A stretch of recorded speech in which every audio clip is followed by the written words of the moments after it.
নমস্কার, আমি প্রশান্ত শাস্ত্রী। আজকে কথা বলবো মেষ রাশিকে নিয়ে। আজকে আমরা দেখে নেব মেষ রাশির জাতক বা জাতিকাদের জীবন সঙ্গিনী হিসাবে কোন রাশির জাতক বা জাতিকারা সব থেকে উত্তম হয়ে থাকে।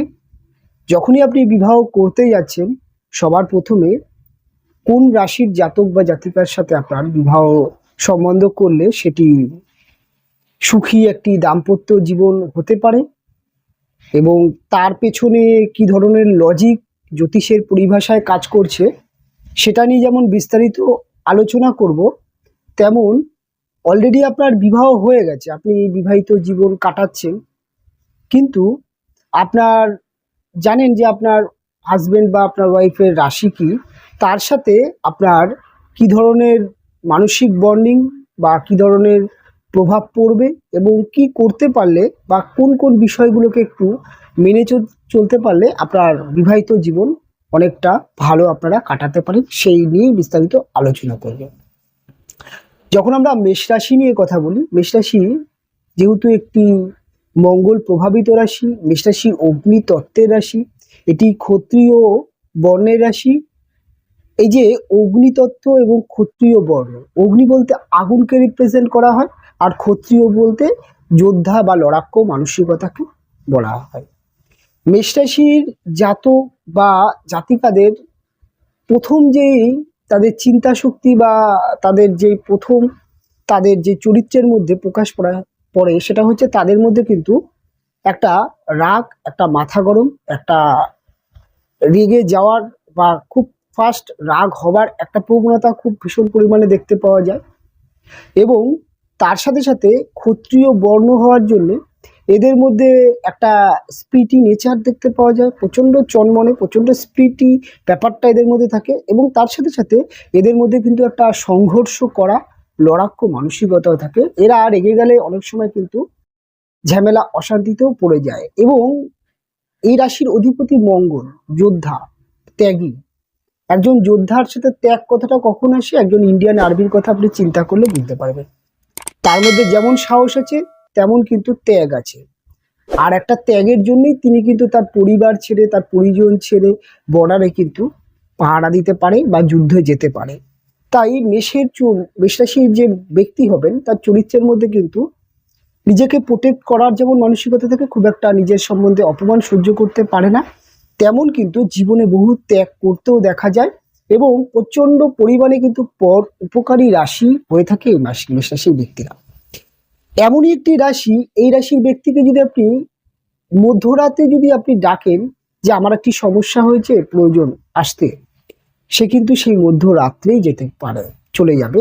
এবং আবার এই রাশির ব্যক্তিদের মধ্যে দেখলেন যে আপনার সাথে এই মুহূর্তে প্রচন্ড ফাইট বা ঝামেলা হচ্ছে, আপনি দুদিন পরে তার কাছে যখন যাবেন বা তার পাশে তার সাথে যখন মিশবেন, দেখবেন সেই বিষয়টাকে ভুলে গিয়ে তার মধ্যে কিন্তু একটা নরম, একটা ত্যাগ, একটা কোমলতা কিন্তু থাকে। খুব ক্ষমাশীল রাশি হয়ে থাকে মেষ। এবং মেষকে ইনোসেন্স রাশি বলা হয়, তার কারণ হচ্ছে এটি যেহেতু জোটিয়ার্কের প্রথম রাশি, এখান থেকে একদম ফার্স্ট রাশি, এবং প্রথম বলতে শিশু বা শৈশবকে ধরা হয়। তাই এই রাশির ব্যক্তিদের মধ্যে কিন্তু শৈশব বা একটা শিশু সুলভ আচরণ, এদের কথাবার্তা, এদের ব্যবহারের মধ্যে কিন্তু একটা বাচ্চা বাচ্চা বা শিশু সুলভ ব্যাপার থাকে। এরা অনেক সময় অনেক ভুল করে, কিন্তু এরা জেনে বুঝে করে না। তাই এদের মধ্যে অতটা বাদ বিচার করা, অতটা পেছন থেকে ক্ষতি করা বা এত ক্রিটিক্যাল মাইন্ড ব্যাপারটা কিন্তু প্রচণ্ড উদার। এবং প্রেম এবং ভালোবাসার ক্ষেত্রে মেষ কিন্তু অনেক ক্ষেত্রে দেখা যায় এরা কিন্তু খুব ফাস্ট প্রেম ভালোবাসা করলেও একাধিক প্রেমে বিশ্বাসী হয় না। এবং এদের প্রেম ভালোবাসার ক্ষেত্রে ম্যাক্সিমাম দেখা যায় এদের প্রেমিক বা প্রেমিকারা বা এদের জীবন সঙ্গিনী চুজের ক্ষেত্রে এরা কিন্তু প্রচন্ড রুচিশীল হয়ে থাকে এবং প্রচন্ড হাই ড্রিম, প্রচন্ড উচ্চ স্বপ্ন এই মেষের ক্ষেত্রে দেখা যায়। মেষের অধিপতি গ্রহ হচ্ছে মঙ্গল। এবং মেষ এই মঙ্গলের যে মিত্র গ্রহগুলো আছে তার মধ্যে হচ্ছে প্রথম হচ্ছে বলা যেতে পারে রবি, তার পঞ্চম ভাবের অধিপতি, এবং তার নবম ভাবের অধিপতি বৃহস্পতি। রবি কিন্তু মঙ্গলের প্রথম মিত্র গ্রহ। এবং আরেকটি গ্রহ সেটি হচ্ছে চন্দ্র, মেষের কিন্তু প্রচন্ড মিত্র গ্রহ। এই তিনটে গ্রহ তাদের যা যেই কটা রাশি পড়ছে, এই রাশির ব্যক্তিদের সাথে কিন্তু মেষের মানসিক বন্ডিং, সেটা বন্ধু হতে পারে, সেটা জীবন সঙ্গিনী হতে পারে, প্রচন্ড পরিমাণে কিন্তু মানসিক বন্ডিং দেখতে পাওয়া যায়। এবং শুক্র সাথে মেষের কিন্তু একটা সম্পর্ক থাকে, অর্থাৎ শুক্রের সাথে মেষের বা মঙ্গলের কোনো রকম ফাইট নেই, কিন্তু দুজনের মধ্যে একটা সম্পর্ক থাকে। তাই ধরে নেওয়া যেতে পারে যে শুক্র জীবন সঙ্গিনী বা শুক্রের রাশিগুলো জীবন সঙ্গিনী হিসাবে কিন্তু মেষের জন্য ঠিকঠাক আছে। তাহলে যদি প্রথম বলতে হয়, মেষ রাশি বিবাহ করবার ক্ষেত্রে মেষ তার কিন্তু সিংহ রাশি অর্থাৎ রবি রাশি, সিংহ রাশি ব্যক্তিদের সাথে মেষের বিবাহ খুব ভালো হয়, পার্টনারশিপ খুব ভালো হতে দেখা যায়। কেননা এখানে পঞ্চম নবম সম্পর্ক থাকে, প্রেম এবং ভাগ্য এদের দুটোই কিন্তু খুব ডেভেলপ হতে দেখতে পাওয়া যায় বিবাহের পরে। এবং মেষ নিজেও প্রচন্ড বিলাসী, প্রচন্ড উপভোগী, প্রচন্ড লড়াকু। সিংহ সেও কিন্তু প্রচন্ড লড়াকু, প্রচন্ড বিলাসী। এবং এদের দুজনের মধ্যে না একটা অগ্নি, একটা ক্ষত্রিয় মেন্টালিটি আছে। তাই এদের দুজনের মধ্যে ফাইটিং যে ব্যাপারটা একে অপরের মধ্যে কিন্তু খুব মেলে। তাই এবং এরা বিয়ের পরে যেহেতু দুজনের মধ্যে প্রচন্ড পরাক্রম থাকে, এরা বিয়ের পরে কিন্তু ম্যাক্সিমাম ক্ষেত্রে দেখা যায় যে এরা কিন্তু হাজব্যান্ড ওয়াইফ কিন্তু দুজনে প্রচন্ড স্ট্রাগল করে, প্রচন্ড কিন্তু পরিশ্রম করে বিবাহিত জীবনকে কিন্তু সুখের করে নেয়। তাই সবার প্রথমে মেষের সাথে কিন্তু সিংহ রাশির ব্যক্তিদের বিবাহিত জীবন প্রচন্ড সুখের হয়ে থাকে। আর আপনার যদি জীবন সঙ্গিনী সিংহের যদি হয়ে থাকে, তাহলে কিন্তু প্রচন্ড পরিমাণে দেখে নেবেন যে দুজনে যদি একটুখানি যদি হাতে হাত মিলিয়ে চলতে পারেন, তাহলে কিন্তু বিবাহিত জীবন সুখের হয়। আর আপনার যদি অলরেডি সিংহ রাশির ব্যক্তি আপনার যদি ওয়াইফ বা হাজব্যান্ড হয়ে থাকেন, দেখবেন তার মধ্যে রাগ আছে, তার মধ্যে জেদ আছে, তার মধ্যে কিন্তু একটা প্রচন্ড পরিমাণে কিন্তু অনেস্ট ব্যাপার আছে। এবং তিনি কিন্তু যাই করুক না কেন, তিনি কিন্তু সংসার এবং পরিবার এই ব্যাপারটাকে খুব ভালো বোঝে। হয়তো অনেক সময় আপনাকে রেগে গিয়ে ডমিনেট করতে পারে, কিন্তু আপনার তার মধ্যে কিন্তু লয়ালিটি ব্যাপারটা অর্থাৎ সততার ব্যাপারটা প্রচন্ড পরিমাণে থাকে। এবং এই সিংহ যদি আপনার জীবন সঙ্গিনী হয়, জীবনের কঠিন পরিস্থিতিতে কিন্তু আপনি তার একটা হেল্প অবশ্যই পাবেন। এবার সিংহ রাশির সাথে কিন্তু কর্কট রাশির জাতক বা জাতিকাদের বিবাহিত জীবন অনেকটা ভালো হতে দেখা যায়। কর্কট হচ্ছে চন্দ্রের রাশি, জলতত্ত্বের রাশি। আর মেষ হচ্ছে অগ্নিতত্ত্বের রাশি। তবে চন্দ্রের সাথে কিন্তু মঙ্গলের বর্নিং খুব ভালো। মেষ রাশি যতটাই রাগী, যতটাই যতটাই তাদের মধ্যে ক্রোধ থাকে, কর্কটের মধ্যে কিন্তু ততটাই নমনীয়তা এবং ভালোবাসা থাকে। আর মেষ রাশির ব্যক্তিরা ভালোবাসার কাছে সমস্ত রাগ কিন্তু কমে যায়। আপনি যদি মেষ রাশির ব্যক্তিকে যদি রেগে বা ফোর্স করে যদি কোনো কাজ করতে বলেন, তিনি কিন্তু কখনোই করবে না, কারণ ইগো এদের প্রচণ্ড ফাস্ট কাজ করে। আর আপনি যদি তাকে ভালোবেসে আপনি খুব অনেক গাধার মতো তাকে পরিশ্রম করে নিতে পারেন, আপনি দেখবেন মেষ কিন্তু ভালোবাসার কাছে কিন্তু সমস্ত কিছু নত হতে দেখতে পাওয়া যায়। আর এর জন্যেই চন্দ্র বলতে ভালোবাসা, চন্দ্র বলতেই মন, চন্দ্র বলতেই মাতৃত্ব, এবং চন্দ্র বলতেই প্রচন্ড পরিমাণে কিন্তু একটা যেটা বলে নমনীয়তা এটা থাকে। তাই মেষ রাশির ব্যক্তিদের সাথে কর্কট রাশির বা জাতক বা জাতিকাদের সাথে বিবাহ হয়, তাহলে কিন্তু টকঝাল মিষ্টি বিবাহিত জীবন অনেক সুখের হয়। বিয়ের পরে মেষ রাশির ব্যক্তিরা কর্কটের কাছ থেকে অনেক কিছু শেখে, কিভাবে জীবন সে রাগ কমে যায়, অনেক দায়িত্বশীল হয়ে যায়, জীবনে অনেক গুছিয়ে উঠতে পারে। এবং একজন কর্কট রাশির জীবন সঙ্গিনী যদি মেষের ক্ষেত্রে বিশেষ করে দেখতে পাওয়া যায়, তাহলে কিন্তু দেখতে পাওয়া যায় যে পারিবারিক বর্নিং, পারিবারিক যে সমস্যা, অনেক ক্ষেত্রে মেষ এর মধ্যে একটা অধৈর্য ব্যাপার থাকে, প্রচন্ড লাইনচ্যুত হয়। এরা একটা কাজ যখন শুরু করে না, সেই কাজটা যদি খুব লং হয়ে যায় বা অনেক ক্রিটিক্যাল হয়ে যায়, যে কাজটা করতে অনেক সময় লাগছে বা অনেক টাইম লাগছে বা খুব দ্রুত সফলতা না পেলে অনেক সময় কি হয়, মেষ কিন্তু সেই লাইনটাকে ছেড়ে দিতে চায়, মাঝপথে ছেড়ে দিতে চায়, ধৈর্য খুব কম থাকে। আর কর্কটের সাথে যদি তাদের বিবাহ হয়, এই কর্কট রাশির ব্যক্তিরা কিন্তু তাদেরকে এই জায়গাগুলো বোঝাতে পারে, ঠান্ডা মাথায় বোঝায়। এবং একটা জায়গায় গিয়ে কিন্তু এদের খুব ভালো মনের বন্ডিংটা দেখতে পাওয়া যায়। তাহলে একজন রাগী, একজন সফট, একজন রেগে গেলে আরেকজন চুপ থাকে, এবং আরেকজন কিন্তু জানে কি করে ব্যালেন্স করতে হয়। আর মেষ যতই রাগুক, যতই জেদ করুক না কেন, মেষ অত্যন্ত ইনোসেন্স, অত্যন্ত ভালো রাশি। তাই ভালোবাসার কাছে বা স্নেহর কাছে কিন্তু মেষ বর্ষীভূত হয়। তাই বিবাহিত জীবন খুব সুখের হয় মেষের। মেষের সাথে আরেকটি রাশির বিবাহিত জীবন, সেটা বললাম বৃশ্চিকের সাথে কিন্তু মেষের বিবাহিত জীবন খুব ভালো হয়। বৃশ্চিক হচ্ছে মেষের অষ্টম রাশি। এখানে ষষ্ঠ অষ্টম বা স্বরাষ্ট্র যোগ, স্বরাষ্ট্র যেই দোষ বা যোগটা তৈরি হচ্ছে, তবে যেহেতু মেষের অধিপতি মঙ্গল, বৃশ্চিকের অধিপতি মঙ্গল, দুজনের রাশির অধিপতি এক, মানসিক চিন্তা ভাবনা, বর্নিং সবকিছু এক। তাই মেষ যদি বৃশ্চিককে বিবাহ করে তাহলে কিন্তু এদের দুজনের যে মানসিক চিন্তা ভাবনা, চলাফেরার ধরন, কথাবার্তার ধরন, এই দুজনের মধ্যে যে রাগ, চাহিদা, জেদ, এই দুটো কিন্তু সমান হয়ে থাকে। তাই এদের মধ্যে কিন্তু একটা কিন্তু বলাই যেতে পারে যে বিবাহিত জীবনে কিন্তু অনেক ক্ষেত্রে কিন্তু টিকে যায় এবং বিবাহিত জীবন প্রচন্ড ভালো হতে দেখতে পাওয়া যায় মেষের ক্ষেত্রে। এবং আপনি যদি বিবাহ করতে যান, যদি পাত্র বা পাত্রী যদি দেখেন যে বৃশ্চিক রাশি পড়ছে, অনেক সময় দেখা যাবে যে জ্যোতিষ অনেক সময় বিবাহ দিল না, কেননা বা বিলম্ব করছে, সেই সময় কিন্তু আপনি দেখার চেষ্টা করবেন যে ম্যাচ মেকিংটা কেমন হয়েছে, অর্থাৎ জটুকে যদি ঠিকঠাক নাম্বার পেয়ে যায় তাহলে আপনি কিন্তু বৃশ্চিক রাশির মানুষকে অবশ্যই নিঃসন্দেহে বিবাহ করতেই পারেন। এবার আরেকটি রাশি, সেটি হচ্ছে বৃহস্পতি রাশি। বৃহস্পতির দুটি রাশি, একটি হচ্ছে ধনু রাশি, আরেকটি হচ্ছে মীন রাশি। এই দুটি রাশির ব্যক্তির সাথে কিন্তু, অর্থাৎ ধনু এবং মীন, এই দুটি রাশির ব্যক্তিকে কিন্তু নিঃসন্দেহে আপনি বিবাহ করতে পারেন। কেননা বৃহস্পতি গুরু, আর মঙ্গল হচ্ছে সেনাপতি বা যোদ্ধা। আর গুরুর সাথে কিন্তু সেনাপতির একটা বন্ডিং থাকে। এবং এই বৃহস্পতি যেহেতু 9th হাউস, ভাগ্য ভাবের অধিপতি বৃহস্পতি, তাই ধনুরাশির ব্যক্তিদের সাথে যদি মেষ রাশির জাতক বা জাতিকাদের বিবাহ হয় তাহলে কিন্তু একটা ভাগ্যের একটা বর্নিং দেখতে পাওয়া যায়। না ভাগ্যে, বা যেহেতু 9th হাউসের লর্ড, বিয়ের পরে কিন্তু এদের হাজবেন্ড ওয়াইফ দুজনের কিন্তু একটা ভাগ্যের ডেভেলপ হতে দেখা যায় জীবনে। কিন্তু ধীরে ধীরে ধীরে ধীরে কিন্তু অনেক অগুছালো মেষ রাশির ব্যক্তি, তার যদি ধনু রাশির কোনো ব্যক্তির সাথে বিবাহ হয় তাহলে কিন্তু জীবনে কিন্তু অনেক ডেভেলপ করতে পারে। আর ধনু রাশির অধিপতি যেহেতু বৃহস্পতি, আর মীন রাশির অধিপতি যেহেতু বৃহস্পতি, তাই বৃহস্পতি বলতে গুরু বা জ্ঞান বা শিক্ষা, এই বিষয়টা আসে। আর মেষের মধ্যে একটুখানি কিন্তু মন থেকে যে কোনো কিছু করতে চায়। আর গুরুর মধ্যে জ্ঞান থাকে, তাই মেষের মধ্যে সাহস থাকে, ঊর্জা থাকে, পরাক্রম থাকে।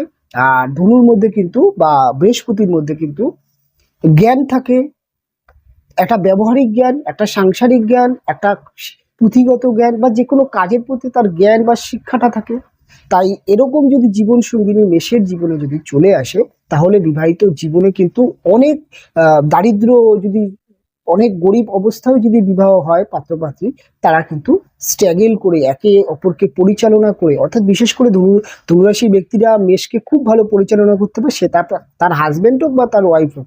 আর তাদের লাইফ চেঞ্জ হয়ে যায় বিয়ের 10 বছর আগে বা বিয়ের আগের মুহূর্তে যেরকম ছিল তার একটা মেষরাশি ব্যক্তির জীবন, আর বিয়ের 10 বছর পরে কিন্তু তাদের বিবাহিত জীবনে অনেক চেঞ্জ আসে এবং মেষরাশির ব্যক্তি অনেক চেঞ্জ হয়ে যায়। কেননা গুরু সান্নিধ্যে যেই ব্যক্তি আসে না কেন তার কিন্তু জীবনে একটা শিক্ষা, জ্ঞান, একটা কিন্তু বলা যেতে পারে যে উন্নতি কিভাবে হয় সেটা পাইয়ে। তাই ধনুরাশি এবং মীন রাশি ব্যক্তির সাথে মেষ রাশির ব্যক্তিদের বিবাহিত জীবন অত্যন্ত সুখের, অত্যন্ত ভালো হতে দেখতে পাওয়া যায়। তাই ধনুরাশির ব্যক্তি অনেক সময় দেখা যায় যে এদের বিবাহিত জীবনে কিন্তু অনেক ক্ষেত্রে মত পার্থক্যও থাকে।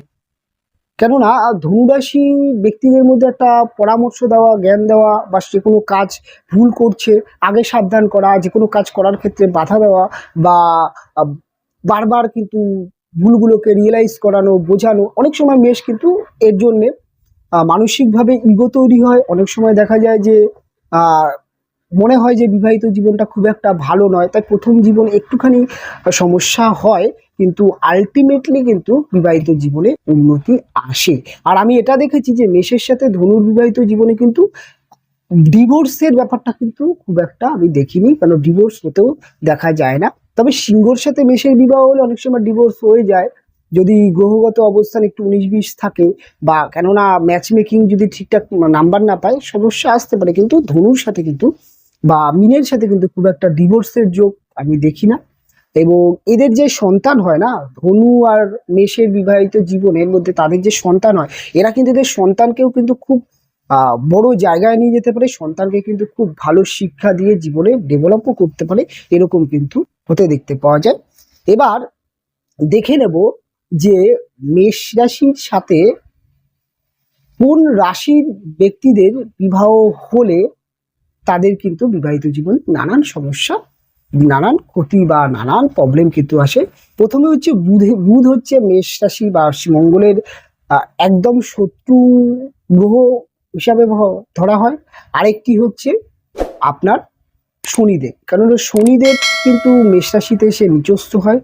এই শনি এবং বুধ এই দুটি গ্রহের যে রাশি পড়ে, এই রাশির ব্যক্তিদের সাথে কিন্তু মেষের বিবাহিত জীবন খুব একটা ভালো যায় না। বুধের দুটি রাশি, একটি হচ্ছে মিথুন রাশি, একটি হচ্ছে কন্যা রাশি। এই মিথুন এবং কন্যা এই দুটি রাশির ব্যক্তির সাথে যদি মেষের বিবাহ হয়, তাদের কিন্তু ম্যাক্সিমাম ক্ষেত্রে বিবাহিত জীবনে বিভিন্ন দিক থেকে সমস্যা আসে। মানসিক দিক থেকে তাদের চিন্তা ভাবনা যেমন একে অপরের মধ্যে ভিন্ন দেখতে পাওয়া যায়, তাদের কালচার, তাদের রুচি, তাদের মধ্যে যেই মানে বলা হয় না যে সমস্ত কিছু যে একটা বর্ণিং, সেটা কিন্তু আসতে দেখা যায়। এটা কিন্তু বুধ বলতে বালক গ্রহ, বুধ বলতে বুদ্ধি, বুধ বলতে কিন্তু প্রচন্ড পরিমাণে কিন্তু একটা চালাকি। এবং বুধের রাশি ব্যক্তিরা কিন্তু মাথা দিয়ে প্রচন্ড চিন্তা ভাবনা করে এবং সবসময় কিন্তু এদের মস্তিষ্ক খুব খাটে। এরা আবেগ বা ভালোবাসা খুব একটা বিলিভ করে না। আর মেষ কিন্তু মঙ্গলের মধ্যে কিন্তু অতটা কিন্তু ঘোর প্যাচ, অতটা চিন্তা ভাবনা, অতটা কিন্তু যে জটিল ভাবে কোনো কিছুকে ভাবা বা এই যে বিষয়টা থাকে না। তাই কিন্তু অনেক সময় দেখা যায় যে অনেক একটা একটা কথা আপনি সবসময় মাথায় রাখবেন, একজন যোদ্ধার হাতে যদি যোদ্ধার মাথার মধ্যে এই বুদ্ধিটা ঢুকিয়ে দেওয়া হয় যে তুমি যদি অপোজিটে তরোয়াল চালাও বা বন্দুক চালাও, সে কিন্তু তোমার গুলি করতে পারে, আর তুমি মারা গেলে তোমার পরিবারের এই এই ক্ষতি হবে। তাহলে কিন্তু সেই সে যত বড়ই সেনা হোক না কেন, তাকে যদি মানসিকভাবে যদি সবসময় যদি একটা বলা হয় না যে বুদ্ধি দেওয়া হয়, বা তাকে যদি সব ভীষণভাবে যদি ক্রিটিসাইজ করা হয়, তখন কিন্তু সে তার যে সত্তা বা তার যে ক্ষমতা, এটা কিন্তু হারিয়ে ফেলে। আর ঠিক বিবাহিত জীবন মেষ আর মিথুন বা কন্যার দেখা যায় যে ম্যাক্সিমাম ক্ষেত্রে কিন্তু এদের হাজবেন্ড বা ওয়াইফরা, অর্থাৎ মেষের হাজবেন্ড ওয়াইফরা এক দিক থেকে বলে যে আমার আমার যিনি হাজবেন্ড ওয়াইফ তার তার কোনো বুদ্ধি নেই, অর্থাৎ মেষ প্রচন্ড পরিমাণে ডমিনেট হয়ে যায়। আবার মিথুন বা কন্যার মধ্যে কিন্তু রাগ জেদ পছন্দ করে না, তাড়াহুড়ো করে ডিসিশন নেওয়া পছন্দ করে না। আর মিথুন বা কন্যা নিজেরা তো প্রচন্ড বুদ্ধিমান, কিন্তু বিবাহিত জীবনের ক্ষেত্রে কিন্তু এরা কিভাবে পরিচালনা করতে হবে, কি করতে হবে, এটা বুঝে না, এরাও রিয়াক্ট করে ফেলে। আর মেষ বেশি বোঝালে, বেশি বেশি খিটখিট করলে এটা মেষের ক্ষেত্রে পছন্দ হয় না, মেষ রেগে যায়। এবং একটা জিনিস দেখা যায় যে এদের মধ্যে কিন্তু বিবাহিত জীবনে বিভিন্ন দিক থেকে কিন্তু ঝামেলা অশান্তি থাকে। খুব কম মেষ এবং মিথুন বা মেষ এবং কন্যার বিবাহিত জীবন টিকে গেছে বা ভালো রয়েছে। যাদের ভালো আছে তাদের হয়তো অন্যান্য গ্রহযোগের জন্য ঠিকঠাক আছে, কিন্তু ম্যাক্সিমাম ক্ষেত্রে কিন্তু এই রাশির ব্যক্তিদের সাথে যদি আপনার বিবাহ হয় বা বিবাহ করেন, ম্যারেজ লাইফে সমস্যা আসে। তাই যদি আপনার হাজবেন্ড বা ওয়াইফ যদি কোনো রকম ভাবে যদি এই মেষ, এই মিথুন বা এই কন্যার পরে, তাহলে কিন্তু বিবাহিত জীবনে সবার আগে যেটা মাথায় রাখবেন, আপনার মধ্যে যে বুদ্ধি, আপনার মধ্যে যে চিন্তা শক্তি, আপনার মধ্যে যে চেতনা শক্তি, সেটি কিন্তু আপনার জীবন সঙ্গিনীর মধ্যে নেই বা নাও থাকতে পারে। তাই সেটা নিয়ে অভিযোগ করা, সবার সামনে প্রকাশ করা, চিল্লামিল্লি করা বা সবসময় খিটখিট করা, এগুলো অনেক সময় কিন্তু বিবাহিত জীবনে সমস্যা আসে। সেইগুলোকে কিন্তু সাবধান থাকতে হবে। আরেকটি হচ্ছে শনিদেবের রাশি, অর্থাৎ মকর এবং কুম্ভ রাশি। এই মকর রাশি এবং কুম্ভ রাশির ব্যক্তিদের সাথে কিন্তু প্রচন্ড পরিমাণে কিন্তু সমস্যা হতে দেখতে পাওয়া যায় মেষ রাশির জাতক জাতিকাদের। কেননা শনি মধ্যে প্রচন্ড ধীর স্থির ব্যাপার, একটা বুড়ো বুড়ো মেন্টালিটি। শনির মধ্যে কিন্তু একটা জিনিস যেটা আছে, শনি কিন্তু প্রচন্ড পরিমাণে কিন্তু আহ মানে যেটা বলার আনরোমান্টিক। এবং শনির মধ্যে একটা সবসময় ব্যাপার আছে যে শনি একটুখানি চিন্তা ভাবনার দিক থেকেও কিন্তু একটু কৃপণ, বা অনেক সময় দেখা যায় হিসাবি। আর মেষের মধ্যে কিন্তু রোমান্স, ভালোবাসা, ত্যাগ, উপভোগ এগুলো কিন্তু প্রচন্ড বেশি পরিমাণে থাকে। মেষ চায় জীবনটাকে উপভোগ করতে, আর মকর এবং কুম্ভ তারা কিন্তু ততটা চায় না। মেষ রোমান্সটাকে প্রচন্ড পরিমাণে থাকে, এরা ওপেন, প্রচুর রোমান্স ব্যাপারটাও এদের থাকে। কিন্তু মকর এবং কুম্ভর মধ্যে কিন্তু একটা চাপা রোমান্স থাকে, অনেক সময় এইগুলো নিয়ে বন্ডিং প্রবলেম হয়। অনেক সময় দেখা যায় যে মেষ ভাবছে আমি এটা করব, আর মকর কুম্ভ কিন্তু সেটা একদমই মানতে চায় না। তাই এদের মধ্যে মতপার্থক্য বিভিন্ন দিক থেকে থাকে। এবং অনেক সময় দেখা যায় যে বিবাহ করলে ম্যাক্সিমাম ক্ষেত্রে দেখা যায় যে মেষ রাশির ব্যক্তিরা তারা তো বিবাহিত জীবনে খুব একটা সুখী হতে পারে না। অনেক সময় দেখা যায় মেষ রাশির ব্যক্তিরা তাদের যিনি হাজবেন্ড ওয়াইফ হন, অর্থাৎ মকর এবং কুম্ভর ব্যক্তিদেরকে ডমিনেট করে ফেলে, এবং তাদের হাজবেন্ড ওয়াইফরা ডমিনেট হয়ে যায়। তারা একরকম ভাবে চালাতে চায়, মেষ মানতে চায় না, মেষ রেগে গিয়ে ডমিনেট করে, ঝামেলা অশান্তি হয়। এই জন্য অনেক সময় কিন্তু বিবাহিত জীবন খারাপ হয়। তাই মকর, কুম্ভ, মিথুন, কন্যা এই চারটে রাশি কিন্তু খুব একটা ভালো নয়। এবার শুক্রের যে রাশি, অর্থাৎ শুক্রের একটি দুটো বললাম, শুক্রের রাশি, শুক্রের রাশি কি হচ্ছে বৃষ রাশি এবং তুলা রাশি। এই দুটো রাশির সাথে বিবাহ করা যেতে পারে যদি জটুক মেলে, যদি কোনো রকম নেগেটিভ দোষ না থাকে, তাহলে কিন্তু এই দুটো রাশি ব্যক্তির সাথে বিবাহ করা যায়। এবং এই কারণেই যায়, শুক্র হচ্ছে মন্ত্রী, শুক্র হচ্ছে বুদ্ধি, শুক্রের মধ্যে প্রচন্ড রোমান্স, ভালোবাসা, ফ্যাশন, ক্রিয়েটিভিটি এগুলো থাকে। শুক্র প্রচন্ড বুদ্ধিমান, আর তাই মন্ত্রী হিসাবে ধরা হয়। আর মঙ্গল সেও রোমান্স, ইয়াং একটি গ্রহ। এবং মঙ্গলের মধ্যেও কিন্তু যেই প্রবলেমগুলো থাকে, যে বুদ্ধি বা বিবেক, আর বৃষ কিন্তু জানে, বা বিশেষ করে কিন্তু তুলা জানে যে বিবাহিত জীবনে কিভাবে মেষকে পরিচালনা করতে হবে, বা কি করলে বিবাহিত জীবন সুখে থাকবে। তাই মেষের যে রাগ, যে জেদ, সেটা কিন্তু তুলা অনেক কন্ট্রোল করতে পারে, বৃষ অনেক কন্ট্রোল করতে পারে। এবং রাগ, জেদ, ঝামেলা সেটা সাময়িক টাইম থাকে, খুব বেশি পরিমাণে থাকে না, কেননা এদের হাজবেন্ড ওয়াইফরা, তুলা এবং বৃষ রাশির ব্যক্তিরা প্রচন্ড রোমান্টিক হয়ে থাকে। আর ভালোবাসা রোমান্টিকের কাছে আমি প্রথমেই বললাম যে মেষ কিন্তু গলে যায়। আরেকটা জিনিস হচ্ছে এরা দুজনে প্রচন্ড ইয়াং, এবং এদের কিন্তু প্রচন্ড পরিমাণে কিন্তু দেখা যায় যে এই জন্যই কিন্তু বলা হয় যে হাজার মতপার্থক্য থাকলে ভালোবাসা, রোমান্স এবং বুদ্ধি দ্বারা কিন্তু এদের বিবাহিত জীবন খুব ভালো টেকে বা ভালো চলে। তাই ওভারঅল দিক থেকে বোঝানোর চেষ্টা করলাম যে বিবাহিত জীবনে কোন রাশির ব্যক্তিরা ভালো, কোন রাশির ব্যক্তিরা খারাপ। অনুষ্ঠানটি যদি ভালো লাগে অবশ্যই কমেন্ট করবেন, অবশ্যই কোনো প্রশ্ন থাকলে কমেন্ট করে জানাবেন। অনুষ্ঠান এখানেই শেষ করবো, ফিরে আসবো পরবর্তী লগ্ন বা রাশির অনুষ্ঠান নিয়ে। আপনারা ভালো থাকবেন, সুস্থ থাকবেন, দেখা হবে পরবর্তী অনুষ্ঠানে।